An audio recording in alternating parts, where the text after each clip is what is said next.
책임을 맡고 있는 분들이 있거든. 그분들에게 얘기를 듣는 게 안 좋을까요? 그래도 오늘 오셨으니까 오늘 처음 참여하셨을 때 약간 좀 어떻게 보셨는지 좀 궁금합니다. 뭐 이 탄핵 자체가 뭐 무도하죠. 잘못된 것이죠. 이 부분에 대해서 뜻을 다 같이 했고, 또 우리 대통령께서도 확고한 생각을 가지고 계세요. 정의를 세워가는데 양보하거나 이렇게 비겁하게 하지 않겠다, 이런 취지의 말씀들이 계속 계셨고, 조금 예민한 부분들은 내가 말고 우리 여기 팀들이 있으니까 그 팀에서 얘기하는 게 좋을 것 같아요. 합류하시게 된 이유를 조금 더 구체적으로 말씀해 주실 수 있나요? 첫째는 나라를 살려야 되잖아요. 대통령이 무너지면 나라 무너지는 겁니다. 둘째로는 대통령이 대통령이라는 이유로 억울한 일을 당해서는 안 돼요. 지금 많이 억울한 일들을 많이 당하고 계십니다. 이 부분에 관해서는 제가 좀 확실하게 얘기를 해야 되겠다, 이런 생각이 들었습니다. 이런 점들이 제가 여기 참여하게 된 동기입니다. 구체적으로 어떤 게 억울하다고 생각하세요? 우선 소추 과정을 보세요. 공수처는 수사권도 없습니다. 내란죄 수사권도 없어요. 그런 사람들이 수사를 했고, 또 본인이 수사를 못하니까 뭐 옆에 사람들도 데려다가 뭐 이런 공조 본인이 뭐지 만들어가지고 해서 우선 수사부터가 출발부터 잘못됐고, 또 구속하는 단계도 구속하는 것들도 아주 정말 불법적이라고 나는 봅니다.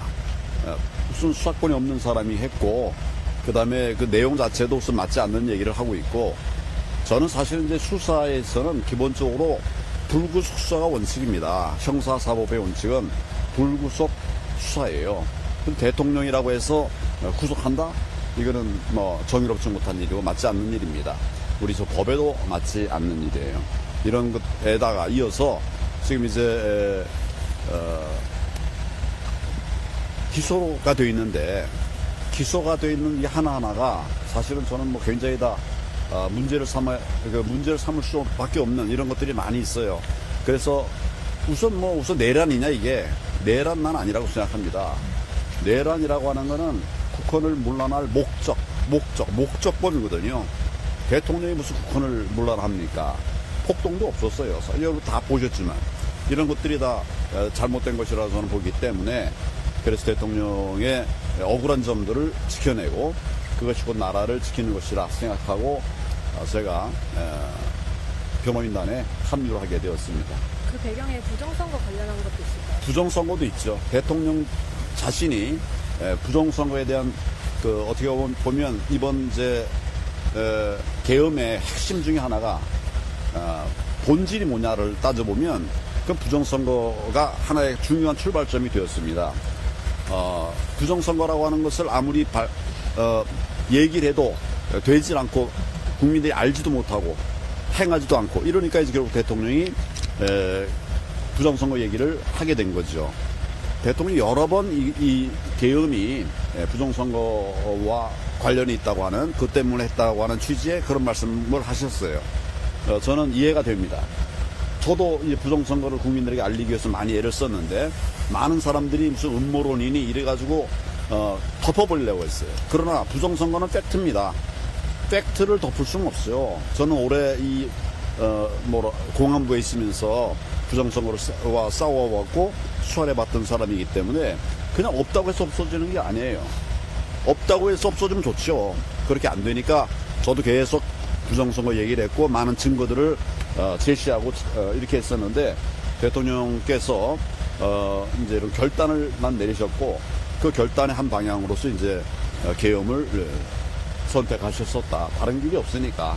저도 이제 올해 이걸 뭐 4년 가까이 해봤지만은 지금 정치가 다 맡고 있지 않습니까? 그걸 이제 보셨으니까 그랬을 말씀을 그렇게 하셨을 거예요. 증거 채택은 안 됐잖아요. 그것에 대해서는 어떻게 생각하세요? 증거 채택 문제는 또 별도의 문제예요. 그러니까 증거는 이제 이 헌법재판관들이 판단하겠죠. 지금 채택이 안 됐습니까? 부정선거에 대해서는? 지난번 난 어제 들어와서 오늘 들어와서 잘 모르겠어요. 그러나 증거 채택이 안 된다 하더라도 얼마든지 참고 자료를 낼 수 있는 것들이 있어요. 그 제정신이라고 하면 이 내용을 보면 그냥 넘어갈 수 없습니다. 혹시 아까 그 박춘섭 비서관 증인신문 할 때 대통령께서 자리를 누구? 박춘섭 비서관 증인신문 할 때 네. 대통령께서 자리를 비우셨는데 어떤 이유로 좀 증인신문 할 때 자리를 비우신 건지. 뭐 굳이 여기 있을 필요가 없을 것 같다. 이렇게 말씀하셨던 것 같아요. 아니 뭐 물론 다행이지만 아마 아까 그 경제실장 경제수 얘기하는 거죠. 그냥 뭐 다 이해가 되니까 서로 이해가 되니까 뭐 굳이 있을 필요 없다 생각하셨겠죠. 오래 힘드시니까. 그럼 박춘섭 수석을 증인으로 부르신 그 배경 혹시 좀 설명해 그 배경은 제가 모르겠습니다. 경제 부분에 있어서 본인이 말씀하실 것을 이제 얘기를 한 걸로 알고 있어요. 그렇게 자리 이석하신 다음에 따로 변호인 분들하고 접견을 하신 건가요? 아니면 따로 혼자서 시간을 가지신 건지? 아니 우리하고 접견하고 뭐 이런 건 다 끝난 다음에 만났죠 지금. 다 끝난 다음에.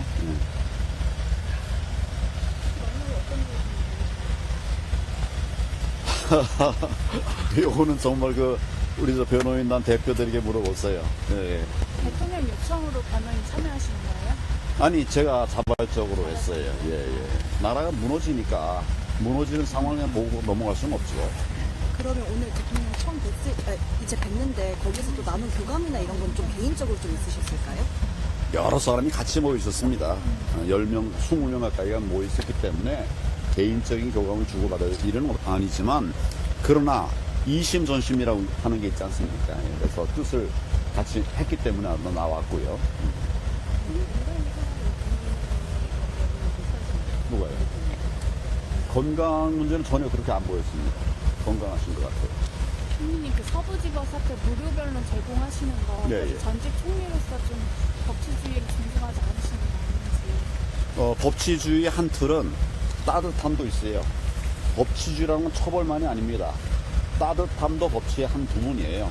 그런데 젊은이들이 나라를 어떻게든지 나라를 지키겠다고 대통령을 지키겠다고 해서 그런 고초를 당하는 거를 그냥 모른 체 할 수 없죠. 저는 그런 사람이 아닙니다. 그래서 도와주고 있는 거예요. 다 젊은 사람이 대부분 다 젊은 사람들이에요. 20대, 30대, 10대도 있고요. 이런 사람들이 왜 그걸 했겠습니까? 좀 아까 말씀드린 대로 이 왜곡되는 나라들을 분노하고 이러면서 나온 거죠. 근데 그걸 우리가 그냥 불법을 했다 해가지고 그냥 불법을 했다고 해서 정부가 하는 일을 하지만 나는 또 도와야 된다. 나는 이런 생각을 해요. 젊은이들에게. 어쨌든 불법이라는 점은 변하지 않는. 방금 내가 말씀드렸잖아요. 그건 또 정부의 살 일이고, 여러분, 예를 들어 불법을 했다고 해서 다 처벌하는 거 아닙니다. 변호사라고 하는 것은 늘 불법한 사람들, 어려운 사람들, 이런 사람들 도와주는 게 변호사예요. 불법했다고 해서 안 도와주면 그건 변호사가 아니죠. 그렇지 않습니까? 그러니까 불법을 했다 하더라도 도와줄 사람은 도와주는 것이 이게 법치예요. 그러니까 우리 검찰에도 사건이 이제 송치가 넘어오면 정확하게 말하면 45%는 기소하고 45%는 불기소합니다. 그러니까 반은 기소하고 반은 불기소하는 거예요. 불기소라는 건 처벌 안 했다는 소리거든요. 그러니까 법이라고 하는 건 모든 걸 다 처벌하는 것은 아니다. 이런 생각이 들고 저는 뭐 청년들을 지원하는 이것이 뭐 잘못된 거 전혀 없다고 생각합니다. 법원을 폭력으로 진입해가지고 침탈하고 폭력을 휘둘러서 해준 것에 대해서 문제라고 생각을 안 하시는 거예요? 아니 불법인 부분은 지금 수사를 하고 있잖아요. 그러니까 나는 검사가 아닙니다. 지금 경찰도 아니고 나는 변호사예요. 특히 젊은이들과 함께 하는 어려운 젊은이들을 도와야 된다는 생각을 갖고 있는 그런 변호사입니다. 그러니까 나는 내 역할을 하는 거고 또 경찰이나 뭐 이런 데는 또 거기 본인들의 역할을 또 하는 거고 그런 거죠. 이번 서부지법 사태는 그럴만했다라고 보시는 거예요? 뭐 저는 청년들의 분노를 이해합니다. 그러면 그 분노가 그러면 있다면 그런 행동을 해도 된다고 보시는 건가요? 분노가 있다고 말하고 그 다음에 그런 거 해도 된다 하면 안 된다 이런 관점이 아니라 저질러진 어려움에 대해서는 이분들이 왜 그렇게 해야 되는가를 내가 보면서 내가 말씀드리잖아요. 그래서 내가 돕고 있다 이거예요. 불법하면 도와주면 안 됩니까? 불법한 사람 도와주려고 하는 것이 변호사들이에요. 근데 그걸 안 하라고 그러면 우리가 법치에 또 근반을 흔드는 거죠. 저는 뭐, 불법을 했다 하더라도, 뭐, 그것이 어떤 불법이냐에 대해서는 여러 가지 생각이 가능하지만 하더라도 청년은 도와야 된다. 그 다음에 이게 그냥 뭐 내 사육을 위해서 한 게 아니라 나라를 사랑하는 마음 때문에 한 거예요. 이 사람들이 뭐 왜 했겠습니까? 그런 부분들을 우리가 그냥 도외시할 수는 없다. 저는 그렇게 생각을 합니다. 법원 집기류를 파손하는 게 나라를 위한 행동이라고 보시는 거예요? 불법의 어떤 여러 양태가 있어요. 그건 내가 말한 대로 검찰이, 경찰이 조사하겠죠. 그러나 그런 기물을 파괴하면 그건 보호하면 안 됩니까? 변호하면 안 됩니까? 그 사람도 변호해야 되는 거예요. 장발장도 변호해야 되는 거고요. 이건 뭐 무슨 기물 파괴했으니까 이것은 안 된다.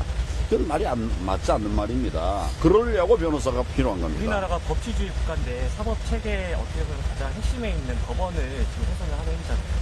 법원이 잘했으면 그렇게 했겠습니까? 젊은이들이. 예. 법원이 잘했으면 그랬겠어요. 근데 그럼 방금 발언은 법원이 그럼 잘 못했다는 말로도 좀 들리는데 아니, 뭐 우선 이 관할은 서울중앙지법입니다.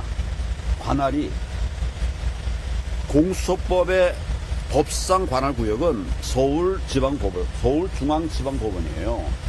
지금 서부지법에서 했잖아요. 그것부터도 우선 절차에 문제가 있는 거예요. 이번 국회 대리인단에서 앞으로 어떤 역할을 하실 건지. 내가 할 수 있는 모든 걸 다 해야 되죠. 또 대통령에게 또, 변호인들이 좀 말하기 어려운 부분도 있을 거예요. 그럼 그건 또 내가 얘기를 해야 될 것 같고, 또 나는 이제 법조인으로서 오래 살아온 사람이고, 또 아까 말씀하신 것처럼 공안부에 있으면서 부정선거에 대해서 많이 경험 있는 이런 사람이니까 그런 부분들에 대해서 내가 할 일들을 할 겁니다. 이번 변호인단 합류가 황 정신님이 뭐 정치적인 복귀를 위한 좀 부선이나 이런 건 아닌지 좀 여쭙고 싶습니다. 여러분이 판단해 보세요. 정치를 위해서 하려고 하겠습니까? 네, 그게 아니고 말 그대로 전 대통령을 지켜야 된다. 그것이 나라를 지키는 일이다. 여기에 저는 방점을 두고 경호 활동을 앞으로 할 겁니다. 네, 감사합니다. 이거 젊은이면서 젊은이들에 대한 생각들이 부족하네. 젊은이도 다 다양한 앞에 잠깐만 좀 나와주세요. 앞에 앉아주세요. 광화문도 여러분들이 나와 있죠? 그래? 광화문에도 여러분들이 많은 분들이 나와 계시죠? 네, 그분들도 또 나라 사랑의 마음으로 오셨다라고 저는 생각을 해요. 저는 도울 분들도 없고, 전 저대로 또, 장외 투쟁도 하고, 부정선거를 막기 위한 여러, 전문가들하고 같이 이야기도 하고, 백서도 준비하고 있고, 뭐 이렇게 하고 있습니다. 광화문이 나쁜 거 아니죠? 광화문 나쁘다고 생각하는 사람 있습니까? 저는 광화문이 굉장히 의미가 있다고 생각합니다. 그래요. 수고들 하세요. 네, 수고들 하세요. 수고하세요.